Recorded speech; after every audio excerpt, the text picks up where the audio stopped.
បងប្អូនភាគច្រើនប្រកាសជាជួបហើយវគ្គនេះគឺកតោស៊ីខ្លាំងមិនថាអ្នកនៅខាងក្រោមអ្នកនៅជាប់បឹងទន្លេសាបឬអ្នកខាងលើទេភាគច្រើនគឺកតោស៊ីហើយភាគច្រើនគឺទិញថ្នាំ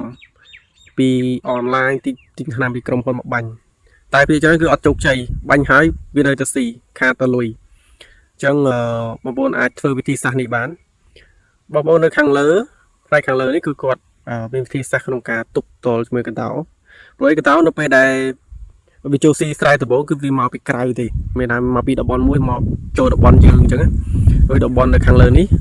នៅពេលដែលអ្នកស្រែដែលគេទុំហើយគេច្រូតវានឹងរត់មកស្រែដែលអត់តន់ទុំអញ្ចឹងវានឹងផ្លាស់ប្ដូរតំបន់ដោយសារតែកតោវាមានញៀនពិសេសចំពោះរបស់វានេះគឺវាហត់ក្លិនបានខ្លាំងប៉ុន្តែ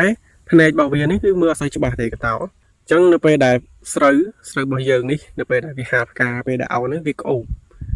វាឈ្ងុយអញ្ចឹងវានឹងតាក់ទាញពួកកតោមកវានឹងរត់តាមក្លិនរបស់វាអញ្ចឹងអញ្ចឹងនៅពេលដែលវាមកដំបូងនេះបងប្អូនអាចប្រើវិធីសាស្ត្រនេះបានទីមួយបងប្អូនដាក់តង់ឃើញបងប្អូនតង់នេះដាក់កាន់តែខ្ពស់កាន់តែល្អតង់នេះហើយយើងកប់ដីគៀននេះមកយើងធ្វើជុំវិញស្រែដើម្បីកុំឲ្យវាចូលប៉ុន្តែដាក់តង់ប៉ុណ្ណេះហើយអត់ជោគជ័យទេណាបងប្អូនដាក់តង់ប៉ុណ្ណេះហើយវានៅតែស៊ីទៀតអញ្ចឹងវិធីសាស្ត្រមួយទៀតអ្នកខាងលើនេះគេដាក់ឆក់ឃើញអត់តែឆក់នេះគឺគ្រោះថ្នាក់សម្រាប់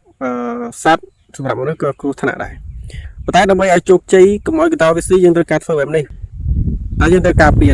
កុំឲ្យមានអ្នកដើរយប់ឡើងយើងក៏សាដើរមើល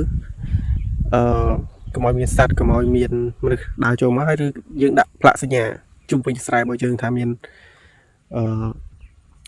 ការឆក់នៅពេលយប់អញ្ចឹងណាអញ្ចឹង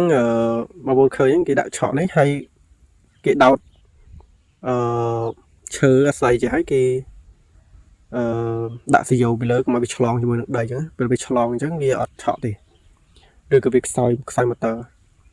អញ្ចឹងនៅពេលដែលគេដាក់តង់ចេះហើយគេឆក់ទៀតអញ្ចឹងនៅពេលដែលវាលោតអត់ផុតឬក៏វាដើរចូលមកទីមួយវាជាប់ទោះបីវាលោតផុតអាខ្សែលួសនេះទៅពេលដែលវាលោតចូលតង់វានឹងធ្លាក់មកក្រោមវានឹងប៉ះជាមួយនឹងនេះអញ្ចឹងមកជោគជ័យអញ្ចឹងដោយបងប្អូនឃើញស្រែនេះក៏មានកដោស៊ីទេអត់មានមិនមែនអត់សតទេប៉ុន្តែស៊ីតិចអញ្ចឹងហើយបងប្អូនដែលប្រើប្រាស់ថ្នាំបងប្អូនកុំចែកបោកអនឡាញច្រើនពេកអ្នកអនឡាញភាគច្រើនគឺអត់ដែលធ្វើស្រែទេអត់ដែលស្គាល់តាចរិតរបស់កដោទេអញ្ចឹងការទិញថ្នាំមកបាញ់នេះវាជួយដេញដែរប៉ុន្តែបងប្អូនអាចប្រើប្រាស់បានប៉ុន្តែកុំទិញថ្នាំដែលថ្លៃពេកព្រោះថ្នាំកដោបើសិនជាមិនបិទផ្លាកសញ្ញាកដោគឺថ្នាំតកៅឬក៏ថ្នាំពុះសាឡាត់តម្លៃវាធូរថោកជាងពួកថ្នាំតកៅមួយចំនួនធំទៀតតែក៏ទៅបដូរផ្លាកសញ្ញាបងប្អូន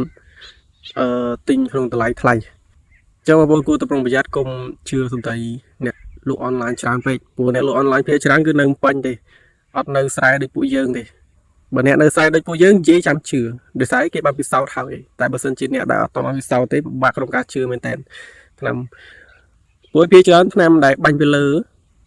គឺពពួកថ្នាំដេញថ្នាំក្លិនគេប្រើក្លិនដើម្បីដេញអញ្ចឹងថ្នាំក្លិននេះវាដេញបានមួយថ្ងៃពីរថ្ងៃវានឹងចូលវិញអញ្ចឹងបងប្អូនបាញ់ទៅជាអត់ប្រយោជន៍តែបើសិនជាបងប្អូនប្រើវិធីសាស្ត្រនេះបងប្អូនអាចទុកបានយូរថ្ងៃរហូតដល់វាអាចទុំហើយនៅសល់ស្រូវច្រើនទី1ដាក់តង់ទី2ដាក់ឆក់ទី3បងប្អូនបើសិនជាបងប្អូនស្រូវបងប្អូនមានកដោចូលហើយខ្ញុំឲ្យតិចនិចមួយបងប្អូនអាចយកទៅធ្វើបានបើសិនជាកដោចូលស្រូវហើយបងប្អូនបាញ់ថ្នាំក្លិនហ្នឹងបាញ់ចូលស្រែស្អីឡើងយើងដាក់តង់យើងដាក់ឆក់ចេះនៅពេលដែលវាចេញហើយនៅពេលដែលវាចូលមកវិញវានឹងជាប់តង់នេះជាប់នឹងខ្សែភ្លើងនេះខ្សែលួសនេះអញ្ចឹងវាអត់ងាយចូលក្នុងស្រូវរបស់យើងហើយស៊ីស្រូវរបស់យើងច្រើននេះហើយវគ្គនេះដោយសារតែប្រេងថ្លៃផងស្រូវថោកផងបងប្អូនយើងចំណាយច្រើនមែនតើអញ្ចឹង